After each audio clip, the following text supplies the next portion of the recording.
give me. Last guy! One guy. I did. Let's go!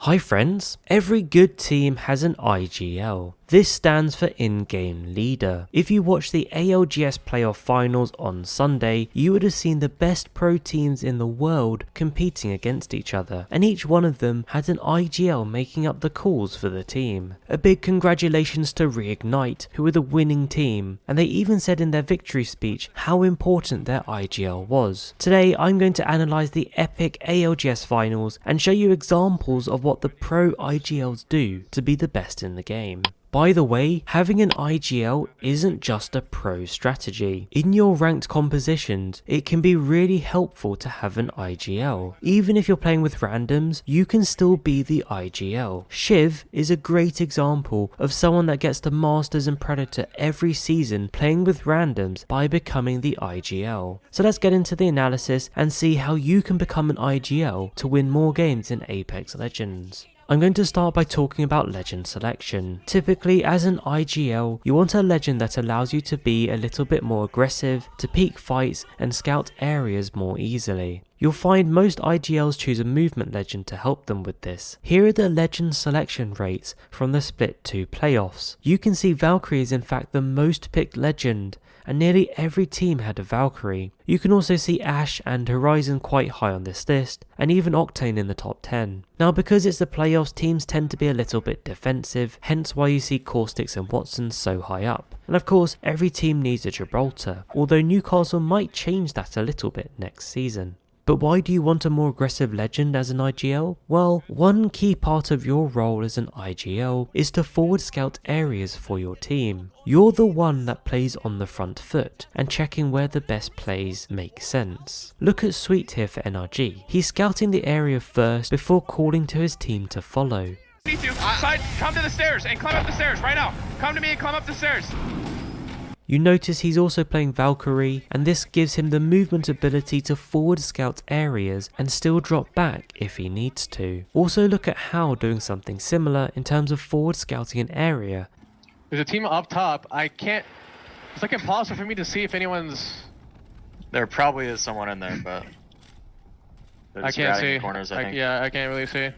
The next key attribute about being an IGL is leading the calls for your team. Your team needs to play on you, so you need to make quick and decisive calls. Look at Sweet here again, making a good play to play on low ground. He's decisive and direct in telling his team to follow him to low ground. We're running on my low ground. Come down low, I'm breaking this trap. Come down to me. Try to loot me heavy ammo if you can. There could be rats down here. You see, as an IGL, you need to make those kind of calls, and it's important for your teammates to follow. I know it's harder when you're playing with randoms and you don't really know if they're good or not, or if they're going to listen to you or not, especially if you're not talking to them. But pinging and being the first to move is kind of all you can do to help with this. And by the way, you are making team calls here. Don't forget that. Notice how Sweet was directing the team to move? He didn't just say, I'm going here. I feel a lot of casual players focus on themselves rather than thinking about the team and telling the team where to go. Now it's not just important to make these calls, but it's also important to plan as far in advance as possible. Watch Hackis here as the IGL for Alliance. He's telling the team exactly where they're moving and what to do when they land before he even triggers the Valkyrie ult to make them move. We're Valculting, we're slamming behind the beacon building, playing low ground in lava.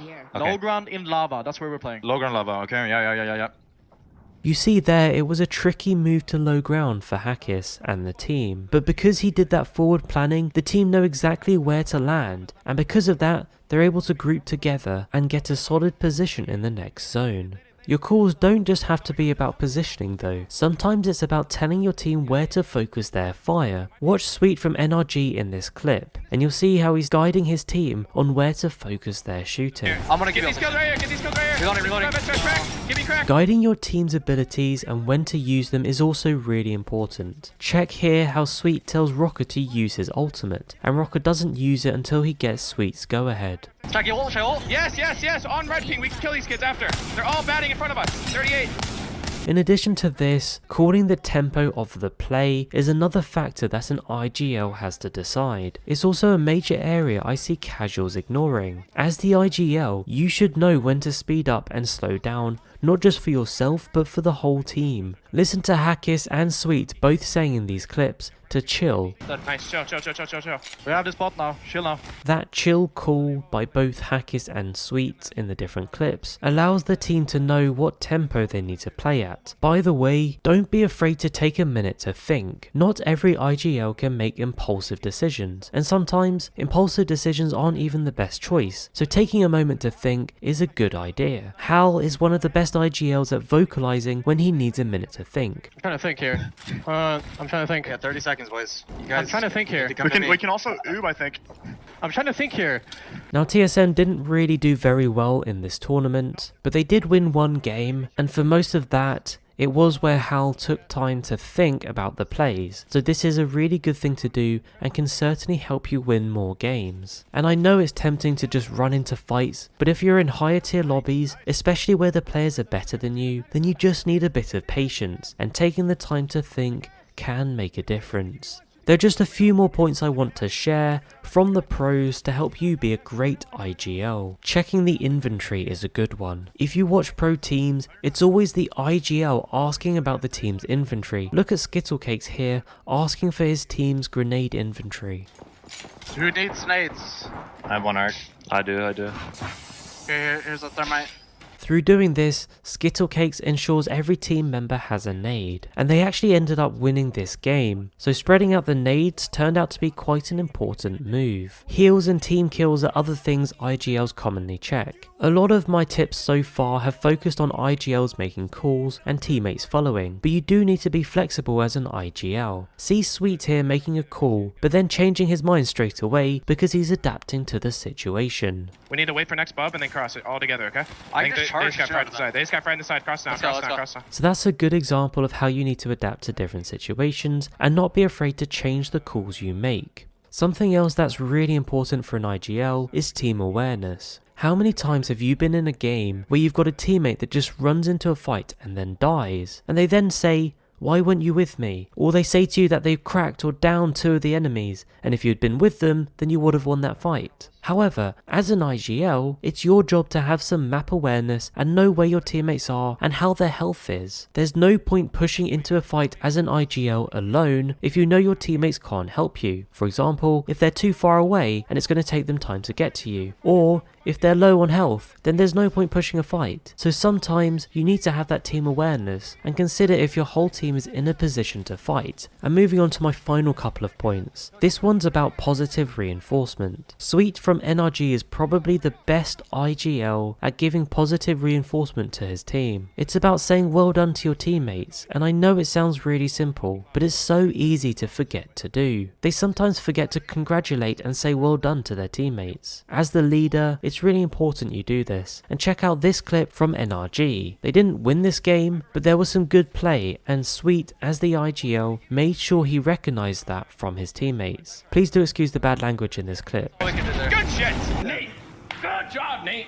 So this kind of positivity is really important for your team confidence, and confidence can make a big difference in a game like Apex Legends. And the final tip I want to give is based on the pros, and it's something I feel not many Apex players are able to do. You need to accept that you won't always make the right call. The fact is you do make bad calls, and there's nothing you can do about it. You just can't let that get you down, and it shouldn't stop you making those calls with confidence in the next game. Most of the time, hesitation is just as bad as making a bad call. Watch Hackis here. He basically makes a call that gets his whole team killed. Okay, we're gonna climb They're that. swinging. Underneath the stairs then. Come.